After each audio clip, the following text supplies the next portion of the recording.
You know, I did enjoy seeing some awesome pop-up faces. Jordan Grace, of course, none other than Joe Hendry as well that came over there. But Jey Uso is going to WrestleMania. I can't believe it. Yeet Nation is happening at WrestleMania 41.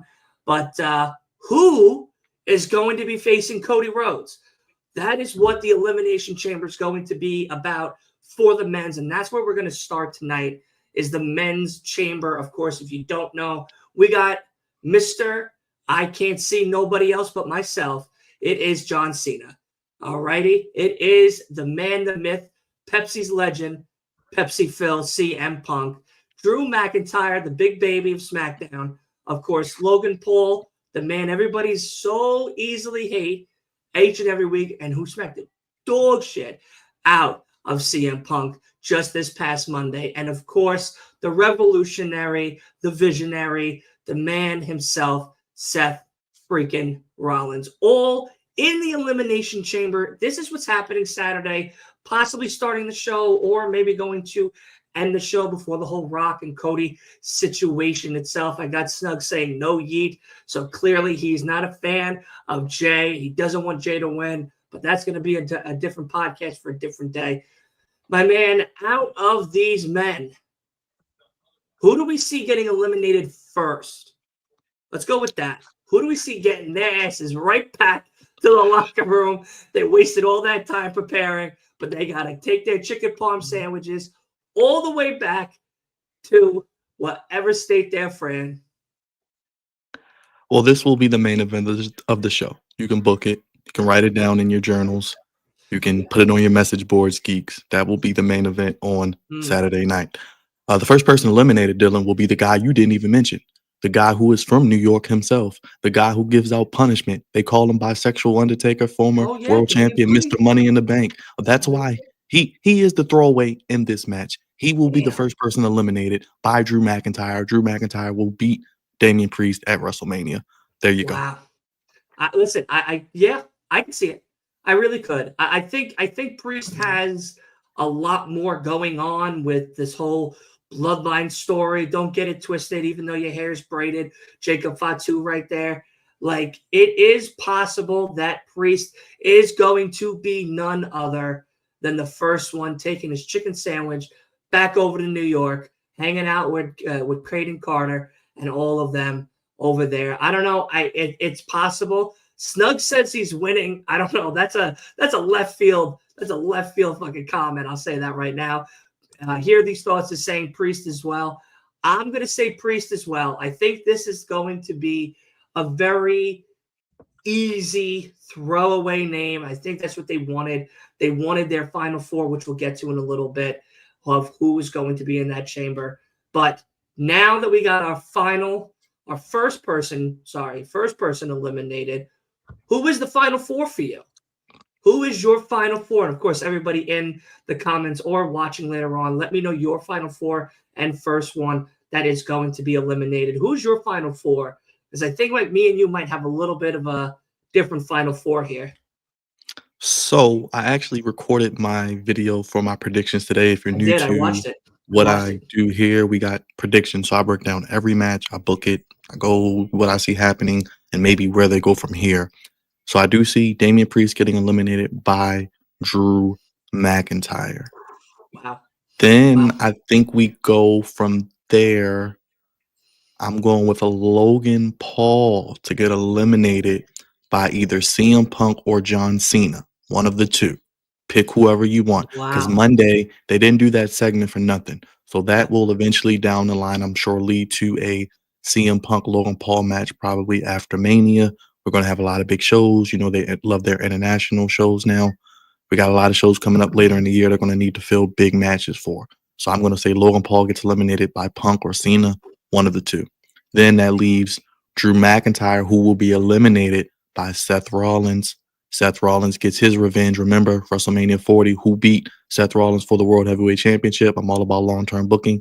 You get Seth to get his revenge. You give Seth a little bone because Seth always loses. I mean, he's a lovable loser. You talk about a corporate guy. I mean, it doesn't get more corporate than Seth Rollins, but I'll leave that alone. Anyway, I think Seth is the final four with Punk, Cena, Seth, and Drew. That's the final four? Yeah, that's the final four. So you got Punk, Cena, Seth, and Logan. No, Drew. Logan's eliminated. Logan's eliminated second after Priest. Logan's eliminated second after Priest. Yes. My God. Okay. Drew, you got to give Drew McIntyre something. He just lost to Jimmy Uso. No, I agree. I mean, I think, the biggest crybaby of, wrestling right now is Drew McIntyre besides myself. We're neck and neck on the crybaby on the crybaby meter right now. And I think right now that would be a decent final four because you do have potential of Logan and Drew running it back down the road. You do have, of course, Punk and Drew, if that's what's going to happen, running it down back into WrestleMania. You do have possible setups of Cena and Drew, even on a SmackDown throwaway or a house show, just to work on, just to have it be floating around Twitter and stuff is crazy. You know, there's a lot of opportunities here with your Final Four. And I'm going to go to KD Nation right now really quick. And then, of course, hear these thoughts immediately after. But he's saying my Final Four is Seth, Logan, Drew, and Cena. I think Logan will pin CM Punk because he already slapped him. This will start a feud. Just imagine Logan eliminating Punk, crushing his WrestleMania dreams again. And we won't even have Vince McMahon to blame for this one. It'll be truly Logan Paul's fault for crushing CM Punk's dreams on this one here. And I think that's a very cool take. I like that take a lot. Hear these thoughts is saying, see, CM Punk, Seth, Logan, and Cena as his Final Four. And, of course, Snug is saying Logan and Seth, Final Two. LOL, let's go book it. Trips. All right, that's wild. That's a wild take. That's a wild take. Snug over here has a lot of wild takes. So I like it. I love it, but I definitely want to see what's going to be. My Final Four, I'm going to say pretty much the same thing. I would like to see Logan. I think Logan, Punk, Drew, and Cena are my Final Four. That's my Final Four. So we're taking out the bisexual Undertaker. Yeah. You know, and we're taking out Seth. Take them out. Take the both of them out immediately. Well, I do think, not to cut you off, KD, his channel is pinned in the comment section, KD, Yes, so go show him some love. But Roman Reigns is going to show his face in that chamber. We got to talk about the elephant in the room. Wait. Yeah, we dropping. So we're dropping spoilers, not predictions. Roman Reigns will be in Toronto. Okay, the big dog, the OTC, the man who has the longest reign of all time. I'm not counting that stuff before I was born. That was just bull job. They kept titles for years. I mean, they didn't even do anything. I mean, I don't count. Yeah, the original tribal queef. Yeah. You will tell your kids one day, Dylan, you will tell your partner, you lived through the Roman Reigns era. Whether you loved it, you hated it, we lived through something we will never see again as long as we breathe. I think we got to remember what happened at Royal Rumble. This man, Seth Rollins, stomped this brother on the steel steps. Yeah. They wrote Roman Reigns off TV with the injury angle. They said it's none of our business. He'll deal with it whenever he deals with it. We haven't seen Paul Heyman. We haven't seen anybody.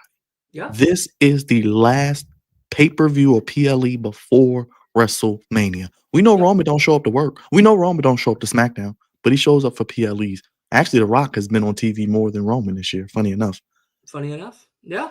But Roman Reigns, you know, every year we get the generic someone interferes in the chamber spot. There was Logan Paul a few years ago, AJ Styles, Randy Orton, you name it. It's happened every chamber I can think of in the last few years. With that being said, Roman Reigns will probably cause Seth Rollins and be the reason that he gets eliminated. Wow. You heard it here. You heard it on the Flex Zone from Big B himself. Rachel Reigns, the tribal queen, is coming in and he's taking out Seth freaking Rollins to cost him his opportunity. Now, my question to you is, with that being said, do you see Roman also possibly costing Logan Paul and or Punk his opportunity as well, since he's already there? Or his tunnel vision eyes is straightly set on none other than Seth Rollins? Well, if it goes the way I'm booking it, I'm all about visualizations. If we get Priest out of there first, and if I have Logan Paul second, I could then have a situation where Roman Reigns knocks through Logan Paul, bursts into the chamber, and knocks out Seth. Or I'll do one better. I said Drew McIntyre, Seth, Punk, and Cena. Hey, McIntyre gets eliminated. We know he has beef with Reigns. Maybe he is a quick little stare down. Maybe Roman Reigns spears Drew McIntyre, runs in the chamber, knocks out Seth. Seth gets pinned by whomever, Punk, and then you're down to Cena and Punk. Could do it that way. I think Roman Reigns shows his face, and we get a little slight interaction between Roman and Punk again, because they've been teasing that too. Wow. Okay. I like it. I mean, this chamber for you, for me, if we were able to book it, this sounds a lot better. This sounds a lot better. This sounds like a $50 pay-per-view. Well, this is probably honestly. the most stacked chamber since maybe 2017 Bray Wyatt won. Something, I yeah. can think of. It's Yeah, stacked. that I could It's probably stacked. think of as well. It is. It is.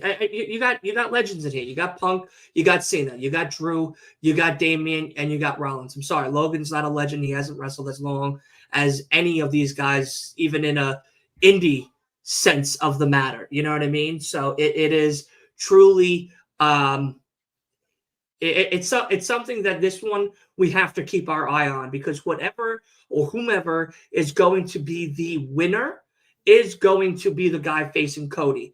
Now, of course, I know Asus, he sent me his. He's saying Cena's winning it all.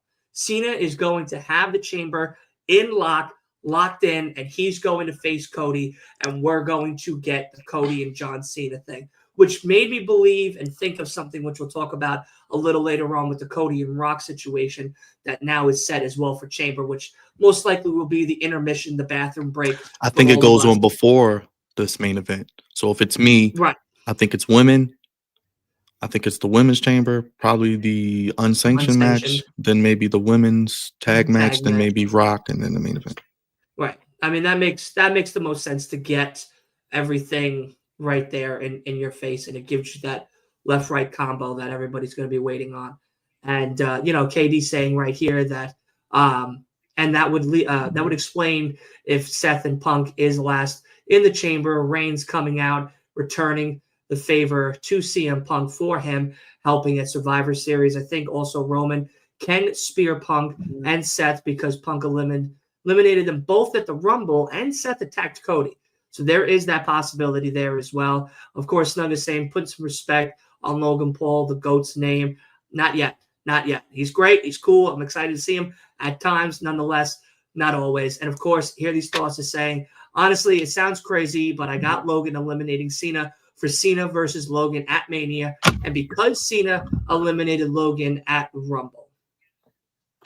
Again, it does play. All of those moments that we saw at the Rumble are going to play into factor in who's going to eliminate who.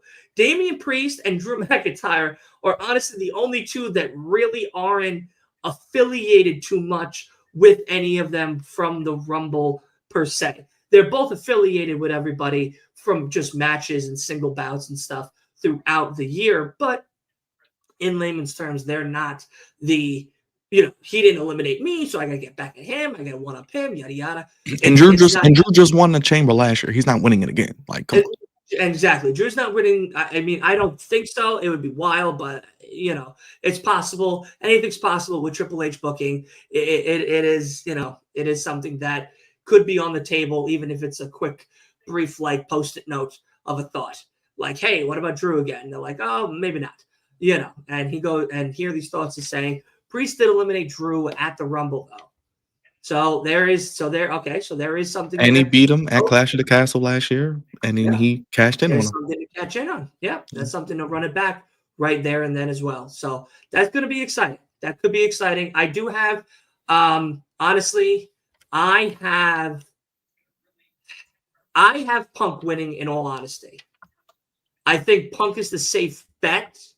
I don't think Cena is winning it. I think the Final Four will have both Cena and Punk in it for sure. That'll be the iconic image that will circulate through the internet for years and generations to come. I have Punk winning it because I feel like Punk and Cody will put on something exciting for Mania Night 1 that isn't worth waiting till Night 2 for. I think that they have something locked in the chamber story-wise that they're going to reference a lot of AEW for, because both of these men were a part of that company. And I think that Seth already referencing it, the promos that we've gotten from Punk and him in the ring, is that step builder for the potential of Punk, Cody, Mania, that, in all honesty, if that's how they're going to go, give the belt to Punk. I'd rather see Punk with the belt. Cody's walking out. I don't know why everyone thinks Cody's going into Mania to lose. Cody is walking out of Mania with the belt. Remember, I said that. See, here. that's something I don't know. Regardless of however this We'll story talk goes, about it. yeah, we'll talk about it. We'll talk about it. But I'm telling you now, I don't know. You might be. I mean, you know, you Well, might be I right. got a lot of theories, but like KD said, I know you do. You're a genius over there. We'll find out. We'll find out Saturday night. But you got Punk. Absolutely. You got Punk. You got Punk. I got Punk. Absolutely. I have Cena and Punk as the last two, with Cena winning. Wow. Remember, Cena called his shot. Cena didn't have to qualify. He's a little more edgier. Will Cena maybe, lean into more of a aggressive, not necessarily a heel, but more of a ruthless, aggressive type Cena? No BS, no smiling. Remember, John Cena has not won a singles match in like 7 years. And someone can look this up. I believe he has not won a singles match in 7 years. So he would be able to pin one of his greatest rivals, CM Punk, and possibly one of their last interactions. Because if Punk wins, right, we know he's going to Mania. Right. The favor has to somehow come into play to his road to WrestleMania. Right. So that's why I think it would be too predictable. Yeah, Punk wins, and then, he goes to Mania without any type of adversity. He just gets into the chamber and wins it. I think Punk loses, which then we'll get into the other part of the show later on. But I think Cena wins, and that leads into the next part of where we might go. Right, with this whole Rock Cody situation. Yeah, I do agree with that. And you know what's funny? I was listening to another good buddy of mine, Snug, who's in here now. He had some great guests on talking about the ideas of Rock and Cody and that situation, and maybe Cena might have some type of play in there, and a lot of what you just said as well. So that kind of made me think again of what we'll talk about a little later on. But all right, so I got Punk, you got Cena.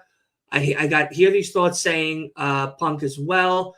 And I believe if everybody else wants to comment their answer, I think Snug is going with Logan. That's fine. That's fair. That's a good pick.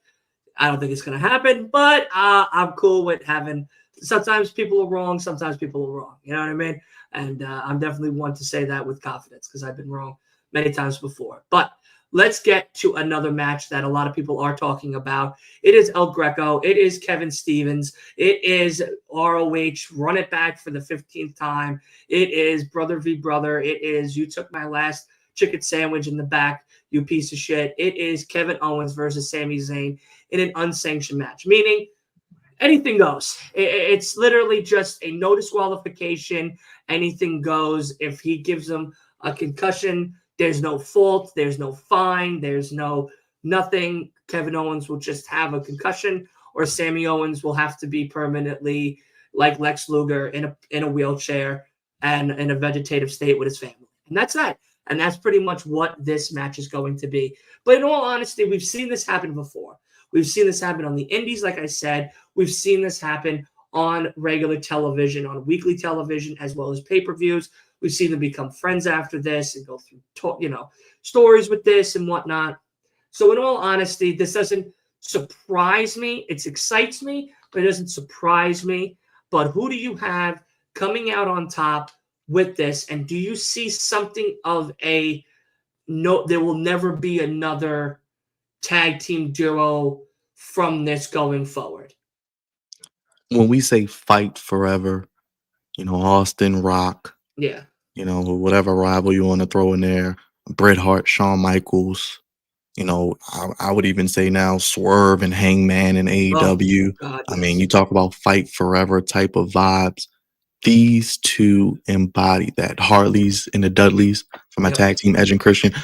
These two embody that. Like you said, the Ladder Wars match in Ring of Honor, all across the indie circuit, NXT, the NXT heel turn from Kevin Owens, the matches they had down there, even on the main roster, and then winning tag team championships together. The story that these two have told, and then going into this match, Kevin Owens cutting the grainy razor recorded promos on his phone, pulling up at the man's house. And then Sami Zayn this Monday saying, hey, I pulled up at your mom's crib. So seeing Sami Zayn with that edgy side. And remember, we sometimes frown at these backstage segments, but who's been influencing Sami a little bit lately? Who's been in the background? Somebody a lot of people don't like, Karrion Kross. And he's like that Aleister Black puppet master type character who does really good with not necessarily his overness with the crowd, but if you watch his ability to be that dark kind of angel on your shoulder, maybe do we get Sami Zayn and Karrion Kross at WrestleMania? I mean, do they? My question is, are they going to extend this rivalry beyond this match? Because it's unsanctioned, so I guess it doesn't count. Are they going to keep this going into WrestleMania? I think it's a one and done. Because the way I see it going, this will be their best match potentially. I think we'll get color. Oh, I think we'll get people jumping off of architecture in the crowd. I think we'll get people maybe even going through some type of tables. We may get the thumbtacks. We may get a flaming table. We may get the most hardcore match we've had in WWE, maybe since, well, the Hell in a Cell last year, but just pure hardcore match. I think we're going to get some craziness going on. And I think if we get to who wins, I have Kevin Owens winning. Wow. Kevin Owens needs a win, guys. Think about it. He lost to Cody in Berlin. This is going back to the summertime. He lost to Cody again at Saturday Night's Main Event. Yep. He lost to Cody again and got put through the damn ladder and probably paralyzed from his waist down at the Royal Rumble. Every big match, Kevin Owens has lost. This brother has to get a win to validate his being right. KO is right. KO is right. Remember, it's unsanctioned, so it doesn't count. But Kevin Owens can technically get his win. Now, where I think the story really takes it up a notch is after the match. I think Kevin Owens gets the win. They're both Canadians, whatever. Kevin Owens will attempt to do something crazy to Sami Zayn, maybe package power drive him through a table, put the Pillmanizers, put the chair around the neck, or do something crazy. Then we will have the return of the Viper, Randy Orton, who will come in and save the day. This will lead to Randy and KO at Mania. But will Kevin's influence on Randy eventually turn him heel? We'll see. But I think Kevin gets the win, but Sami fights him off with Randy's help. That's a good point. It's a very good point. I agree. Kevin Owens. And pretty much for the same exact reasons that you said. He's on a losing streak. He is on the worst losing streak that Kevin Owens has been on and has been so delusional throughout it all and has been in this mad mind state for so long that this unsanctioned match clearly doesn't count, clearly doesn't make a difference. But in our world that we are as not just content creators, but as just fans of the product, this will matter. We need to see somebody walk back through that curtain victorious, whether the other person is dead, disembodied, dismembered, just full of color, electrical unit on top of them, and they're still frying away. We need a winner coming through that curtain back into Gorilla, and I think that is going to be Kevin Owens as well. I don't see Sami needing this more than anything else, but that can set up that potential of Karrion Kross and him down the road and a possible Mania moment match, which would be exciting to see now that we haven't seen Karrion that much wrestle. He was with AOP. Guess what? AOP just got booted. They're gone. They didn't even get no chicken sandwiches on the way out. They didn't even get a fucking bagel. They got nothing. They literally just kicked to the curb, and that's that. So who does Karrion have besides his wife, Scarlett? Nobody. So this puppeteering that you talk about, Sami is the first victim. Does he now build, since we still have the Wyatt family to do and promote and talk about who now are on SmackDown, not on Raw anymore, but you have seen Karrion on SmackDown as well. Is Sami one of the first to become a part of Karrion's new foundation to possibly take out the darkest matter of them all, the Wyatt Six? Is that something we are building towards down the road and a WrestleMania moment? Is that a thing that we see after Mania going into SummerSlam? Is that something that's going to be just played out in the background? Another victim, we could say, that could be a part of that family is Finn Balor to that Karrion Kross family. Finn has been on a losing streak. an absolute bub streak for many, many years. We've been seeing visuals and little teases of the Demon in backgrounds of segment sets and stuff. So is that something else that's kind of being forcibly shown to us and to the people that are really watching, being like, is this what's happening? So absolutely. I think Kevin Owens is walking out of this one. Randy Orton sounds awesome to bring into the factor. Let Kevin and Randy go at it at Mania. Get that rivalry out of the way. Let's build Karrion now. Let's build a family. Let's build a family v family SummerSlam in Jersey.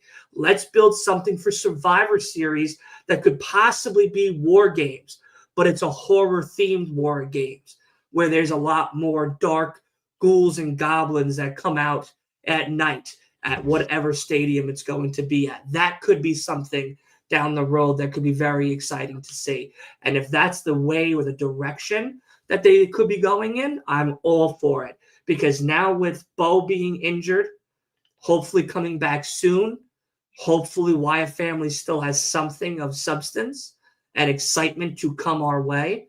Now Karrion, it makes sense. In some aspects, it makes sense. And I like the idea of that being the possibility of something down the road going forward. Now, we got Kevin Owens and Sami Zayn out of the way. We both selected Kevin Owens. You got Cena. I got Pepsi Phil himself coming out victorious at the Elimination Chamber. Rachel Reigns stepping in. Drew going out. The bisexual Undertaker, he's dipping. Everybody else is gone. Logan Paul's getting knocked the fuck out. Everybody's happening. Now, let's talk about a match that maybe not a lot of people really care about. Unfortunately, this is the if AEW was booking this, this is your pre-show match. Okay, this is the match you put on before Kevin and Sami, before the men and even the women's chamber to actually sell the ticket to the show. I hate to say that because Candice just retained her Speed title, even though no one really gives a shit about Speed on the X network. No one's really caring about Nia Jax currently right now. You know, Trish Stratus is only there because it's Canada. And Tiffany, even though she got knocked out as well from Charlotte, she's back up on her high heels and she's ready to go. Now, clearly, I feel like we're both going to agree on the winner here, but I want to know from you here. I know it's a match that we really don't even care about to begin with, but from you, my question to you is, Tiffany has been on somewhat of a decent defense as champion. It's not been great. It's not been terrible, but it's been decent. It's like a 3 out of 5. I'd say 3 out of 5. You know, you got to give her the benefit of the doubt here. Charlotte, Tiffany, Mania, that's going to be spectacular. But Tiffany, Trish, with Tiffany, at least for me, winning this, does this set Tiffany up for the build to, in my opinion, the inevitable loss at Mania?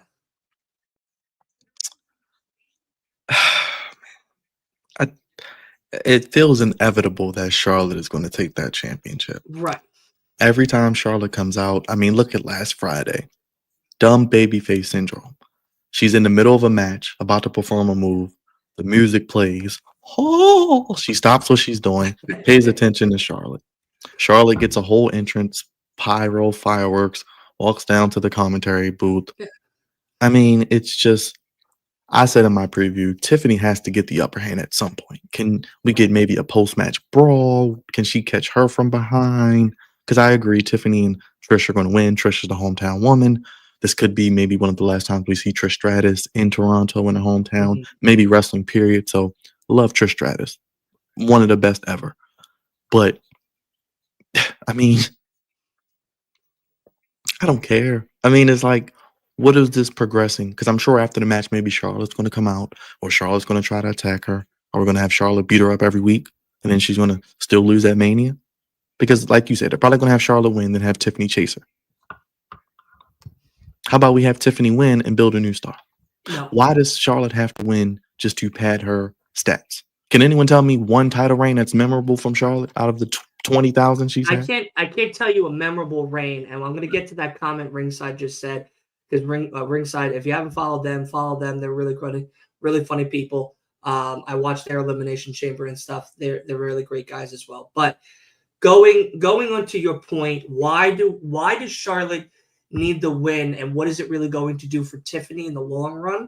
Just for a build up for an inevitable give me back my belt, is the story of the underdog story that we already saw of Tiffany. What I mean by that is Tiffany Stratton in NXT was phenomenal. Great women's champion, great women's division. She held her own. She did amazing matches, exciting moments, all of that stuff, right? She came to WWE. She was a little bit still in the shadow. Elimination Chamber, she was the highlight. Leading into that chamber, she was the talk of the town. Is she going to be something exciting? Is she going to do something cool? She held her own in that Rumble last year for quite some time with other legends around her and that next of kin generation that we're seeing now come more into fruition. Finally, she gets out of the Nia Jax bullshit wing that was absolutely terrible in my opinion. I think that was a terrible way to give Nia Jax and Tiffany any type of spotlight. Not saying that they're not talented. It's just it wasn't cool. It just didn't make any sense. Story wasn't really hitting for a lot of us. We all knew eventually Tiffany was going to just cash in on Nia Jax. Not again, Tiffany holding her own in that women's Money in the Bank, being a success. Now she has her biggest hurdle. It's not Becky, thank God. It's not Bayley. It would be exciting, but it's not Bayley. It's Charlotte. Charlotte is the queen of queens. She's the Ric Flair of the women's division. As much as we shake our heads, it is the truth. Whether she's paying everybody to give her the title or she just gets the title because she's Charlotte Flair. Whatever the case is, that's what we know is going to be the bare bones about it.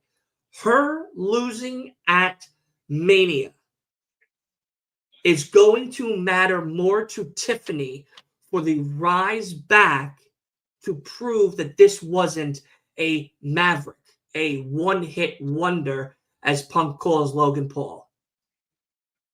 Tiffany isn't a one-hit wonder. Tiffany can be a four-time women's champion with exciting new generation of talent, especially now with the TNA merger and NXT division. You got Jada Parker, Cora Jade. You have people like Jordan Grace, Ivy Nile, Maxine Dupree that's starting to kind of fall on her own. All of that is potential matches and moments we could have. Chelsea Green and Tiffany Stratton sounds awesome on paper, but the build to that moment is more exciting. And I think, and my belief, is that if Tiffany loses or when she loses at Mania, if you build her back for SummerSlam for the re-up and give her back the belt in Jersey, it is going to be one of the greatest women champions of 2025. 100%. And I'll stick to it. I said it in the beginning. I'm going to say it again. I'm cool with being wrong. I'm 100% cool with being wrong. But I think if you book it correct with Tiffany and Charlotte, and you let Charlotte take a loss, which she's clearly not, she doesn't have a problem with. She gave the belt to Rhea. Rhea had a successful run. And even when she lost the belt, Rhea was still on top. We could do the same with Tiffany for SmackDown. And I think that's the direction that, in my mind, if I'm Papa H, I want to have when Charlotte finally puts down the belt. Because eventually Charlotte's going to go. She's going to retire. Whether it's 2 years from now, 3 years from now, whatever. If you have women behind Charlotte that are just as exciting as a Rhea Ripley, as a Cora Jade, as a Roxanne Perez, as a Tiffany Stratton, then it's cool to let Charlotte go back, do her own thing, do a couple pop-up matches, have the Trish Stratus treatment, and let Tiffany be one of the great successes of SmackDown for the women's division. But I got Tiffany and Trish winning this one. I Me know. too. Listen, I'm They're crazy. just going to piss everybody off because they already know the amount of dislikes they get and the amount of people that are upset. Look what they did to us at WrestleMania 39. But why does Charlotte have to? And this is the thing too, right? She comes back out for however many months, 12 months, 14 months. Yeah. Wins the Royal Rumble. Okay. Yeah, of course. So is she just not going to wrestle any matches until WrestleMania? She just comes out, whoops Tiffany ass.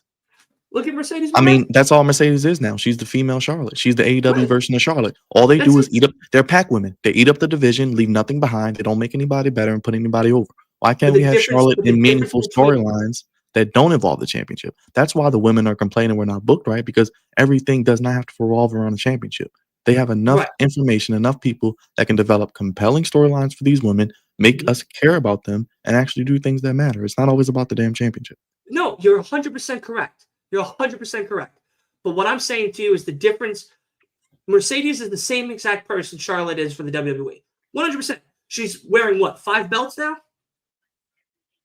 And none of them mean anything. None of them mean anything. Besides the one that holds up her pants? None of them mean anything. And I'm a Sasha fan.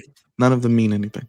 But there is no division right now currently, except for a few women in AEW, that could mean something for Sasha in AEW to build an actual division. Because, I mean, I don't want to make this about... But WWE has women. They're all booking their women terribly. They're all booking their women terribly. Oh, no, I know. No, I understand that. NXT's not. But all of WWE and AEW absolutely is. But WWE has the women and is slowly starting to do that. And I think Tiffany is going to be the real test to see if they could do the same thing. Let me ask you this. When Charlotte wins the championship at Mania, who's she going to fight? Meechin? B-Fab? Yeah. Zelina Vega? She's going to face all the people that are going to come and go. And then eventually she's going to get tired of that, which we're going to get tired from the first match. And then eventually we're going to have the same thing again of I need competition. And Tiffany's going to be the one to step up to the plate. Man, get me a pillow and a blanket. Give me a pillow and a blanket. I know. Listen, I get it. Yeah, she'll run through it. Alexa. She'll run through whoever else is on SmackDown. You want to call up some of those NXT women? Come on, bring them. But that's the point. You now have that opportunity. We got Roxanne Perez in the Elimination Chamber. She could be the first one besides Tiffany on SmackDown to make it worthwhile. Between the squash matches of Zelina Vega, B-Fab, and Meechin. Hey, look. It's sad, but it's the truth. Grab your pillow and blanket now. I'll wake you up when the stories are getting good again. It is what it is. It is what it is. So you said Nia Jax and Candice LeRae? No, but I will give Nia credit. She has been one of the best re-signings by Triple H. From winning the championship, she's gotten better. She's gotten in better shape. She's put on some good matches. She deserves it. I don't know what they're going to do with her heading into Mania. I guess her and Candice are going to be a tag team. And then maybe eventually you can turn Candice on Nia. I don't know. But we'll probably get Nia and Charlotte too. Queen versus Queen. You know, they love that type of stuff. Yeah, of course. Yeah, I got Tiffany and Trish. I think this is also Trish's goodbye tour as well. You know, and it's Canada. You know, you already got Kevin and Sammy. Now you need Trish.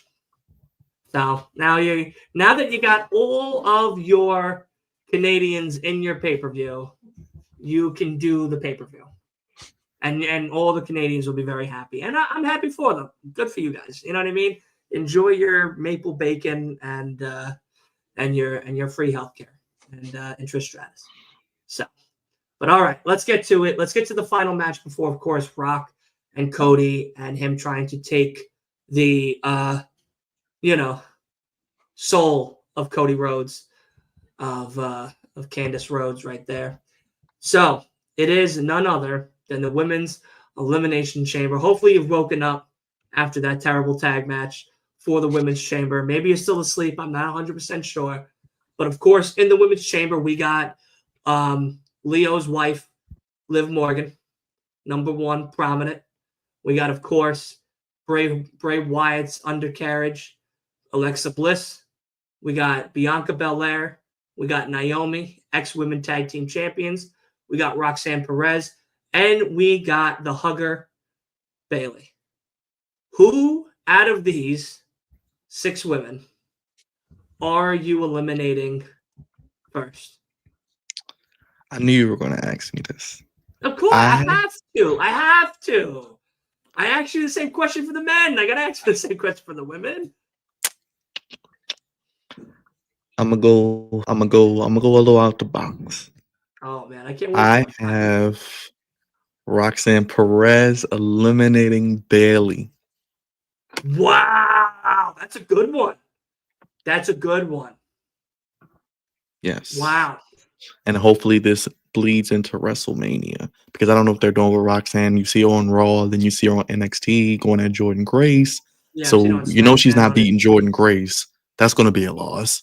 So what are you doing against her? You need to give her something. She beat Raquel. So have her pin Bayley in the Elimination Chamber. Wow. So Roxanne eliminating Bayley to set up their Mania match. Wow. From fan v superstar. And I'm taking Roxanne and I'm making her like Tiffany last year, and I'm having her be the standout in this chamber, and she wins Women's Money in the Bank. Wow. And eventually ends Rhea's title reign whenever you want to do it. Wow. Probably I'll say that for Mania next year. Give the women a cash in on Mania. Let it be Roxanne cashing in on Rhea. Long-term story. There you go. Okay. Well, hear these thoughts also is agreeing with you. Bayley being eliminated first. Because just in case, even if they give Bayley the win at Mania, which is okay, because Bayley beat Lyra, who's the damn Intercontinental Champion. They love Bayley. She's going to be booked well. She just signed a new contract, so she may get a win back at Mania. But Roxanne can still, after Mania, be like that Tiffany Stratton, win Money in the Bank, or Queen of the Ring, whatever they want to do, and give her an opportunity there. See, now my question is, do I want to make Leo upset and say Liv Morgan just to say Liv Morgan? Or do I want to say my actual answer, which is I believe Alexa Bliss is going to be the first eliminated. Oh, okay. Yeah, I do. I think out of everybody else, it's Alexa for me. There's not much for her. She just came back. She won one match. Hasn't done anything else since then. What are we gonna do with her, even if she wins the chamber against Rhea? Like, what are we gonna have a horror match between the two of them? No thanks. I'm good on that. So yeah, Alexa Bliss is definitely going to be, for me, the first one eliminated. So final 4. Who's your final 4? Well, I do have after Bayley, I have Alexa Bliss getting eliminated by Liv Morgan, because let's not forget Liv Morgan did just win Tag Team Championship with Raquel. Who will they face at WrestleMania? She's on SmackDown now with the Y6. She was former friends with this young lady, Nikki Cross. What are we doing with Nikki Cross? Not a damn thing. What are we doing with the Women's Tag Team Championships? Not a damn thing. Why not we put Liv and Raquel against Alexa and Nikki Cross? There's a Women's Tag Team Championship match. Bada bing, bada boom. Let them do their thing. Or you could put it on a SmackDown before Mania. They love to do that. So love to do that. Okay. So who do you have then winning? So my final 4, to follow up on your question, my good brother, I have Liv, Bianca, Naomi, Roxanne. I then have, I'm going to say Roxanne gets eliminated maybe by Naomi. I'll just say that. And then I have Liv Morgan get eliminated by Bianca. And my last 2, the former women's tag team champions of Bianca Belair and Naomi, as the final 2 in the Women's Elimination Chamber. I have as my final 4, I have Bianca, Morgan, Naomi, Roxanne. But I have Bianca eliminate Naomi to make it a triple threat. That's what I got. And then I have my underdog is Roxanne. She could get to the final 3. I wouldn't be surprised. It could happen. It could. I say Roxanne. I say Roxanne eliminates Liv and Bianca wins it all. I got Bianca too. It just seems super obvious after Liv won on Monday. But I do think that we'll get something which could maybe be a triple threat if they wanted to with Io, Rhea, and Bianca. Because I don't think you just do Rhea and Bianca so soon. I think that is a story that you really can tell that can main event on its own. I don't think you just do that match with a month left, personally. Yeah, I would rather see Roxanne and Rhea. Honestly, I think that'd be really interesting for Roxanne, who was the girl in NXT that held down the women's division and was one of the better women's champions at that time, facing somebody that is the top tier women's champion of Raw. I think that kind of sells itself. I don't have Liv winning. I'm sorry. I don't. Like you said, she just won a belt Monday. Like there's no reason. Sorry, Leo. Like it's just I can't see it. I get it, but yeah, I have my underdog is Perez, but my winner is Bianca. Yeah. My winner's Bianca. If Roxanne loses, my winner's Bianca. So I could see that. But I do have in the final 4 Bianca eliminating Naomi to set up Bianca and Naomi to give that edge to Bianca to build upon the Rhea story. I think they could use that backstabbing as a form of story beat to enhance the Bianca Rhea moment. And I think, in all honesty, if we really want to dive deep into something really crazy for a second, I have Bianca admitting she was the one that took out Jade Cargill to really get the whole, like, I'm a different type of woman. You know they're not going to turn Bianca heel. It's like I know, but I mean,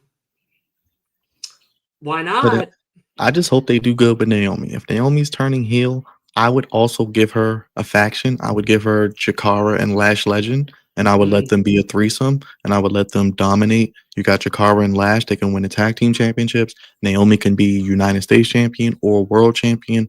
They could be heel. Naomi's been heel before. We've been asking for it. Let her be aggressive. Let her be that, like female Jacob Fatu kind of. Let her be. She's a Fatu. Let her embody that. So maybe let her get those two. I was not the biggest fan of the two girls when I first saw them, but I see the vision and they're getting better. And Lash Legend is she makes Bianca look like a midget. I mean, former WNBA player, Chikara with the lollipop sells itself. Yeah. Hey, why not give her a faction? I like that.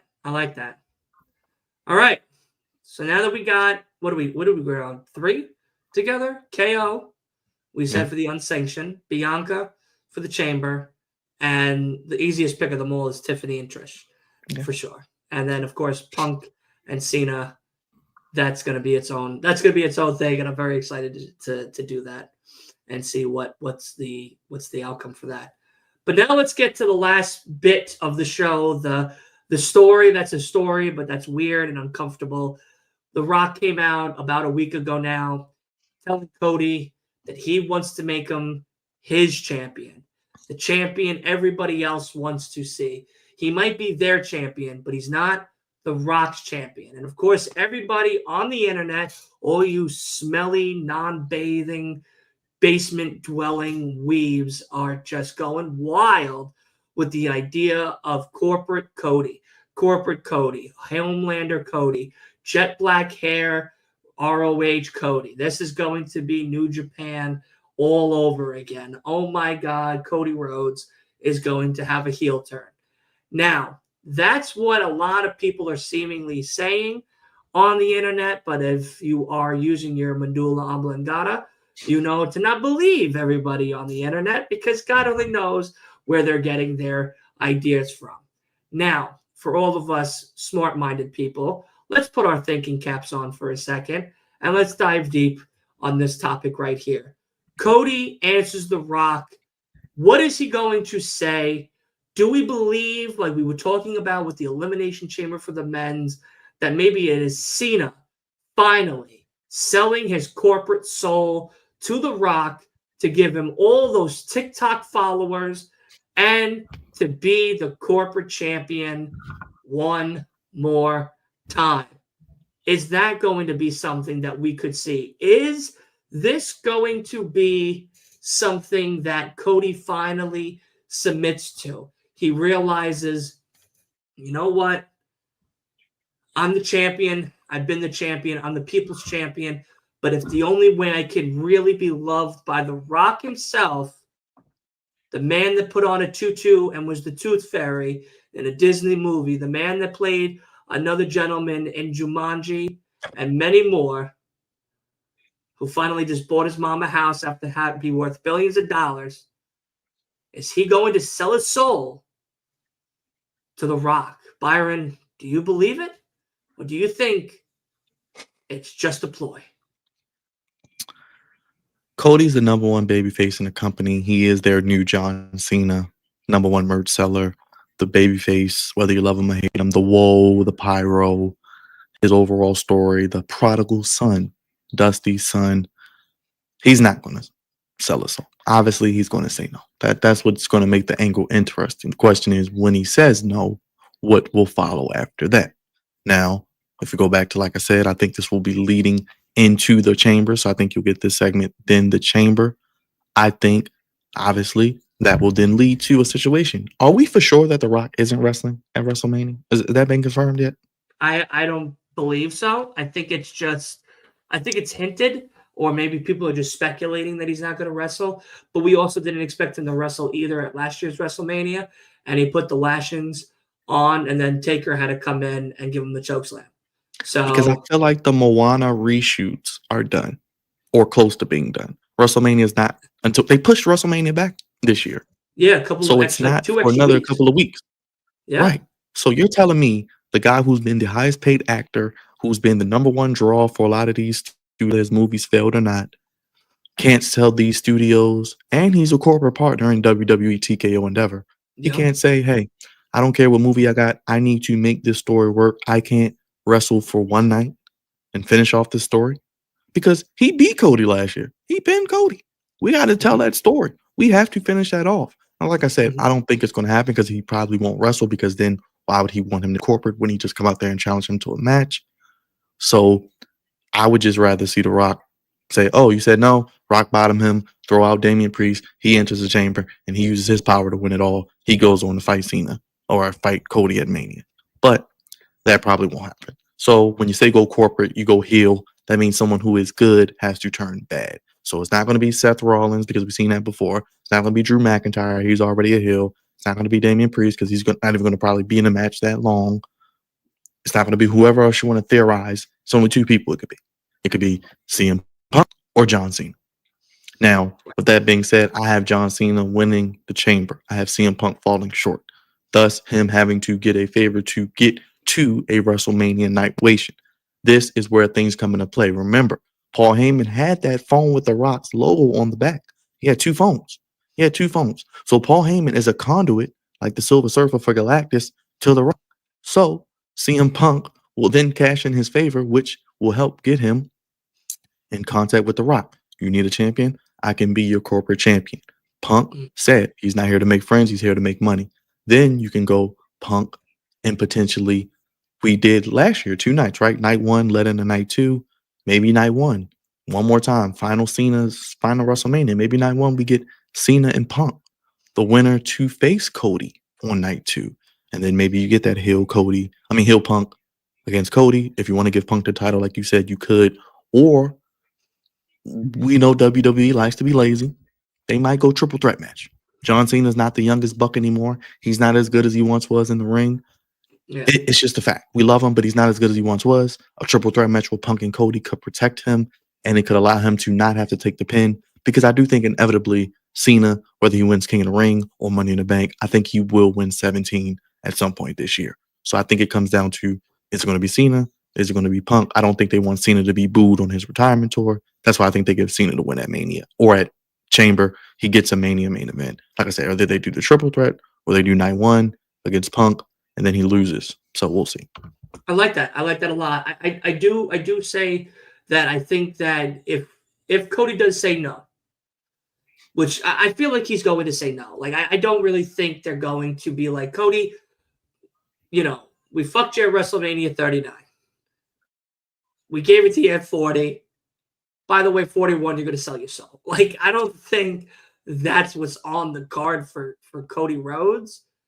But I do see that there's a possibility. I know there's photos, like Wolf just said, of Drew.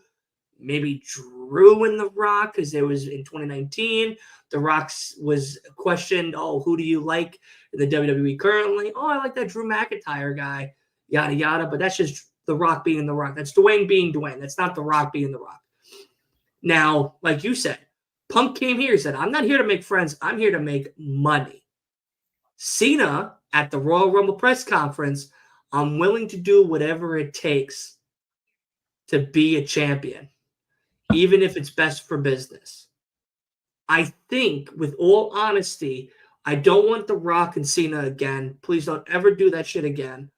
But I feel like there's more of a Cena is going to go on a redemption soul-selling tour for his last time in WWE, where it will be Cena selling his soul in a way to get to Cody Rhodes at WrestleMania. And whether or not he has to go through Bisexual Undertaker, the Crybaby Drew, Pepsi Phil, whoever, he will, by any means necessary, to get to Cody to win his 17th title before shaking the hand of the person that will take it away from him at Survivor Series, SummerSlam, Bash at France, whatever we're calling it this year, one of the Saudi shows, whatever.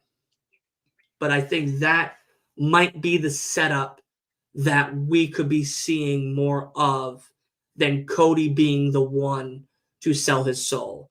I think Cody is so over with the crowd and is such the new generation Cena for the fans and the kids. He's the top selling merch seller besides Jey Uso. He's the guy that does radio during the day, during the afternoon and night to promote the shows. He's overnight. He's this. He goes to do Make-A-Wish. He's a family man. He's all of this stuff. Cena's not. Cena just got married. He don't have no kids. Like, he's willing to sell his soul for a nickel. If the nickel's shiny enough, he will sell it. And I think that that's what the most comparable direction they could go with this whole gimmick idea. But again, I don't like the whole idea of corporate anything anymore. Like, we did it with Corporate Kane. We did it with Corporate Rock. We did it with all that already. Like, it was one and done. Let's leave it alone. Corporate Mankind. Like, please, I don't want any more corporate anything, because this generation who don't really know what the 20 years that we suffered through from the late 90s into the early 2000s of all the corporate shit don't really understand how great that booking was and storytelling was, because that was the main focal point. Now this isn't the focal point. It's kind of like a side mission with this whole bloodline story situation as they try to figure out that with Solo and now Jacob and Tamatanga and Tamaloa and all of them. Like, that's something in its own category. But I don't really see them, honing in on this corporate idea as the main objective now for what they're going to push for WrestleMania 41. But I could be wrong. It's possible. Papa H might have sold his soul already to The Rock. So anything's possible. You know what I mean? Well, Anything's possible. to the Cena point, I believe last year when he said he was retiring, they said he had like what 30 some odd dates, and somebody can let me know what exactly he said in the chat. If he Yeah, has 30 or some odd dates he has till this year, December. right? So we've only seen him Raw on Netflix, Royal Rumble, and Elimination Chamber. So that's only 3 shows out of 30. I'll just say 30. So we Right. still got 27 more shows. So we know after Elimination Chamber, WrestleMania, that's 4. Both nights, that's 5. So you Right. still got 20 plus more dates. You got your SummerSlams, you got your big shows coming up. So we're probably going to get more Cena later this year than earlier we've gotten this year. So that could play into you guys' point. Wolf, Leo, I know y'all talked about it last week when it happened, that it could be corporate Cena. It could be Hill Cena. He could win 17 at Mania, and it could be Cody chasing or someone else chasing him through the summer because he has so many dates left over. Or he could fail again and work his way back up to winning. So Cena's story is just getting started. He's only been on 3 shows after Saturday. Mania is 2 more. That's 5. So he's got 20 plus more dates to tell a variety of stories. Like I said, he hasn't won a singles match in 7 years. So whatever happens on Saturday, especially if he loses, they still got to tell the story of him winning a match as well. So I want to see what they do with him because they have to make it mean something now. He hasn't been on TV. Now we got to start telling stories. He can't just show up, oh, I'm going to Elimination Chamber, then be gone for another month or 2. Right. That's not No, I helping. agree. That's not helping. I like that. I like that a lot. And here these thoughts just said he got some out of country dates between Chamber and Mania as well. Yeah. Some And that's only SmackDowns like and 4. Roman is and scheduled as well as for Yeah, that that's as the well. international tour before Mania, but that's only like what 4 weeks. So that's maybe like 8 shows. So Yeah. okay. So 8 But we're plus talking about 4, TV that's here. 12. Yeah, like 12 shows. Still got like another 15 Yeah. plus. So Yeah. No, it's going to be interesting.